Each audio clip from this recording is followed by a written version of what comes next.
चित्तौड़गढ़, जिसके लिए प्रसिद्ध नाम ही चित्तौड़ है, राजपूतों की शौर्य गाथाओं से यह जो वीर गाथाएँ हैं जुड़ी हुई हैं, ये अस्त्र शस्त्र दीर्घा कहलाता है। थोड़ा सा मैं आपको अस्त्र और शस्त्र जो औजार से संबंधित है थोड़ा दिखाऊंगा मैं। स्टोन टूल्स, ये स्टोन टूल्स बोल सकते हैं इसे। अगर आप हिंदी की बात करें तो पुरासान कालीन औजार बोला जा सकता है। विभिन्न प्रकार के अलग अलग तरीके के पत्थरों से द्वारा निर्मित यह औजार था उस समय का। और इसके ठीक विपरीत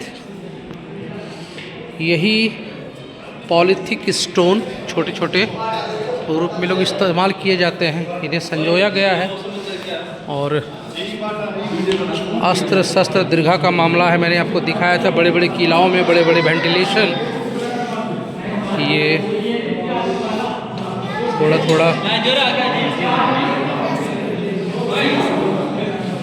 ये देखिए तर्कस, धनुष, कुल्हाड़ी।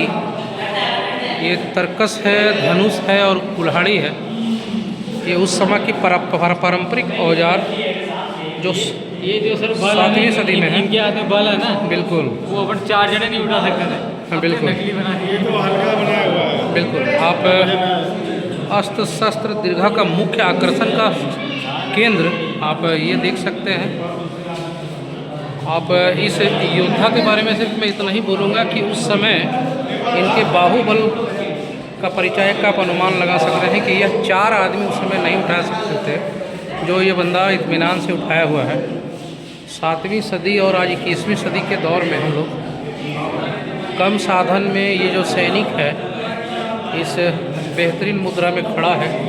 थोड़ा सा मैं आपको इस अस्त्र शस्त्र दीर्घा के बारे में दिखाऊं। और ये जो इनका पारंपरिक पोशाक था, मुझे लगता है कि आज के ज़माने में अगर यह पोशाक किसी व्यक्ति को पहना दिया जाए तो मुझे लगता है कि वो 5 से 10 मिनट ज़्यादा टिक नहीं पाएगा। सो इनके बदौलत ही हमारे भारतीय इतिहास का परिचय है। ये पारंपरिक औजार दीर्घा से रिलेटेड बहुत सारे पारंपरिक औजार हैं। हिंदी की अगर बात करें हम तो आप इसे भाला बोल सकते हैं। जनरली इसका परिचायक आप देख सकते हैं।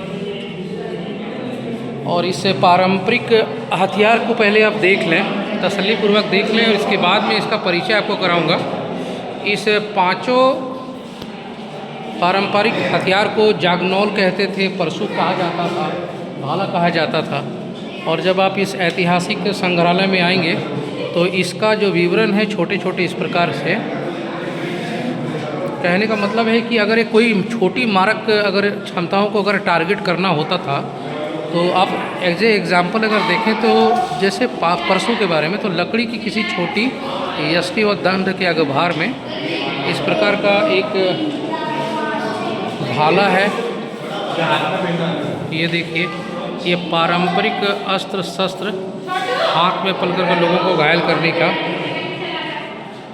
भीड़, चीर एंड लेंस। कहने का मतलब है कि जो अगर आप CQB की लड़ाई की बात करें, गुत्थम गुत्थी की लड़ाई की बात करें, तो ये गुत्थम गुत्थी की लड़ाई में यह काफ़ी कारगर साबित होता होगा।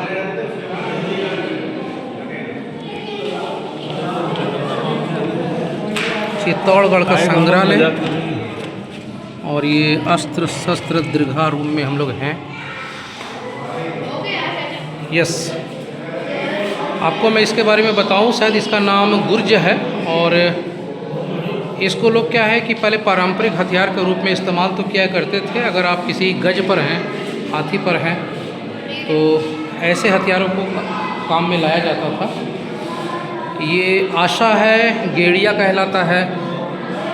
और अगर आप देखा जाए तो इसकी लंबाई जो है 12 से 18 इंच होती थी लगभग। और ये हथियार मारक हथियार में आता था। ये देखिए, गेड़िया और अंकुश लिखा हुआ है इस पर। तो आगे चलते हैं समय को देखते हुए, वीडियो ज़्यादा लंबा ना हो। इस संग्रहालय में अब आए अपने बाजुओं का मामला। ये तलवार 700 वर्ष पहले की है। आप समझ सकते होंगे कि आज के पुरुष को अगर यह तलवार दे दिया जाए तो संभवतः मैं यह समझता हूँ कि शायद शायद यह नहीं उठा करता होगा, नहीं उठ पाएगा। लेकिन यह पट्टा और तलवार यह आप देख रहे हैं, ढाल भी है इसके साथ में, मैं आपको दिखाऊंगा। ये 707वीं, ये 700 वर्ष पहले की यह अस्त्र शस्त्र दीर्घा रूम में तलवार शकीला, तलवार कामड़ा, तलवार सुदेठ, तलवार फौलादी। और जब ऐसे नाम सामने आते हैं तो आप समझ सकते हैं कि ये तलवार फौलादी को कोई फौलादी हाथ ही कैरी करने वाले होंगे। ये देखिए ढाल एवं तलवारें हैं, आप इस ढाल को देखिए। अगर कोई एक ट्रेंड सोल्जर भी इसे उठाने की कोशिश करे तो मुझे नहीं लगता है इसके वज़न को लेकर के आज के समय में ज़्यादा देर टिक पाएगा। चित्तौड़गढ़ संग्रहालय राजस्थान और अस्त्र शस्त्र दीर्घा इस बड़े पैमाने पर इस किले की रक्षा के लिए ये तोड़ेदार बंदूकें, हम लोग अगर अपने फोर्स ऑर्गेनाइजेशन की बात करें तो आज के समय में कुछ पुराने ऑर्गेनाइजेशन में अगर देखें तो बोल्ट एक्शन रहता होगा। तो ये पौराणिक बंदूकें हैं और उस समय के जो फायरर होंगे, आप समझ सकते हैं जो फायरर होंगे कितने जाबाज होंगे। ये बंदूकों की लंबाई देख लीजिए। शायद मुझे लगता है कि वो जो आप पौराणिक वेंटिलेशन की दीवारें देख रहे होंगे, वहाँ जो सैनिक तैनात रहते हैं उस वेंटिलेशन के ऊपर यह वेपन्स रहा करता होगा। इस शेर जैसी चौड़ी छाती को लिए यह बेहतरीन पारंपरिक हथियार, अगर आप इसे स्टैचू के रूप में देख रहे हैं तो आप सिर्फ कल्पना करें कि यह एक आम वेपन्स नहीं है। इसे संभालने वाला व्यक्ति कितना ताकतवर होगा। लोग तो तुरंत चले जा रहे हैं। ये टोपीदार बंदूकें हैं। टोपीदार बंदूकें का मतलब होता है यह सिंगल शॉट राइफल्स हैं, बहुत पारंपरिक और पुरानी चीज़ें में से आता है, संभाल कर रखी गई हैं। जो अब ये राइफलें हैं, यस, ये बोल्ट एक्शन के तर्ज पर काम करने वाली बंदूकें हैं, लेकिन पुरानी हैं और काफ़ी ज़बरदस्त वेपन है। और यह तलवारों को संगीन को एक साथ रखने के लिए यह ढाल सील्ड विथ बाइनट्स है। एक साथ आप इसे वेपन्स को, तलवार को एक साथ ढाल में रख सकते हैं। बंदूकों की नाल, कहने का मतलब राउंड को निकलने में जो नाल मदद करती हैं वो सिर्फ नाल है। इसकी लंबाई देख करके मेरा तो सांस अटक रहा है। तो ये पूरा ज़बरदस्त संग्रहालय जो मैं आप सबको दिखला रहा हूँ वो चित्तौड़गढ़ संग्रहालय का है। आप यहाँ आकर के एक बार देखें, समझें। ये है बारूददानी। बारूददानी का तात्पर्य यह है कि आप आज के समय में ग्रेनेड का नाम सुने हैं। ये 1600 ईस्वी से लेकर 1850 ईस्वी तक बंदूक के माध्यम से इसे फायर किया जाता था। और आगे चलते हैं छोटे हथियार के मामले में, स्वचालित कोठा घूमने वाली बंदूकें, रिवॉल्वर्स के बारे में ये देख सकते हैं आप लोग। छोटे छोटे रिवॉल्वर्स हैं, टोपीदार बंदूकें हैं। और इसी को आज के समय में मॉडिफाइड करके अन्य विभिन्न वेपन्स को लोग बना रहे हैं।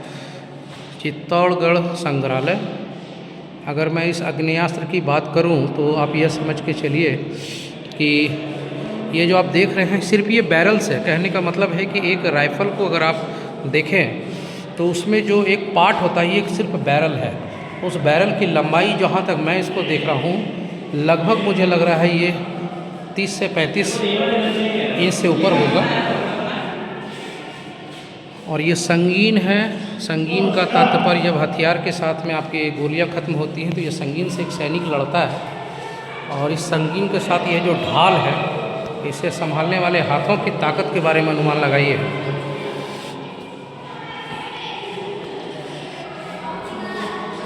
Wow, that's good. ये सेम ढाल एंड कटार डागर बोला जा सकता है इसे। और इसी में गुत्थम गुत्थी की लड़ाई में जागनौल है, परसू है, ये सारे वेपन्स 700 ईस्वी 7वीं सदी की कहानी से जुड़ा हुआ है। रानी पद्मावत मूवी में आपको यह सब हथियार थोड़े समय के लिए, और वेपन्स के साथ में जो हमारा कवच हुआ करता था, प्रोटेक्शन। आज के समय में बुलेट प्रूफ जैकेट्स होते हैं, आप देख रहे हैं। ये परिधान एक सैनिक जब युद्ध छिड़ता था, जब सैनिक अपने युद्ध के लिए निकलते थे, तो ये पारंपरिक पोशाक संभवतः अगर देखा जाए आज के समय में एक अगर नवयुवक को यह पोशाक पहना दिया जाए तो मुझे नहीं लगता कि वो 15 से 20 मिनट में टिक जाए।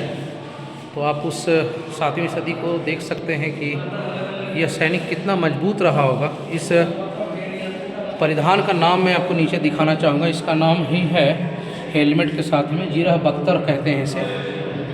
और वेपन्स की बात अगर किया जाए तो इनके हाथ में एक ढाल है, और संभवतः यह है आज के समय में अगर बुलेट प्रूफ जैकेट करें तो किसी भी प्रकार के धारदार हथियार को इसे भेद नहीं सकती है।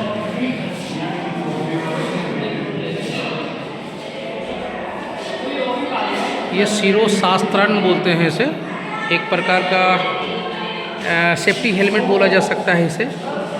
और इसका जो डिटेल्स है संग्रहालय द्वारा यह दिया गया है, आप इसे पढ़ करके अपने ज्ञान को बढ़ा सकते हैं।